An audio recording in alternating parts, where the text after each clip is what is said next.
I'm Emily Nava. I'm a junior double major in History and International Affairs with a minor in Economics. I was contacted about this course because I wrote an undergraduate thesis on Black history, and I said I'd be interested, and from there it kind of developed. I wasn't really sure what I was getting into. I don't think we were really sure. It obviously blossomed when it became a whole big permanent exhibit and all the processes that was involved with.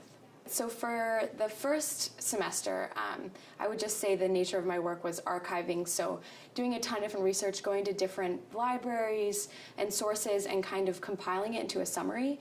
And then second semester, I worked on two different teams. One team was the Lucy Sims bio team, and we created 5 panels that gave a summarized version of Lucy Sims' life. And the second part was I was part of the events and promotion team, so we were in charge of making sure everything ran smoothly for the 2 exhibit openings. There is not a single source that we can get all this information from, and most of it, with that being said, isn't even written. It's mostly oral. So we did what we could with the history and the text that we had. There's a couple of local historians that have done a really great job in collecting that, but our major problem, essentially when I was working with the Lucy Sims Bio group, was trying to find sources. One day, Paige and I went to Howard Curry's house to look at his photos. And I had spoken with Mr. Curry on the phone. He's a local with a lot of history.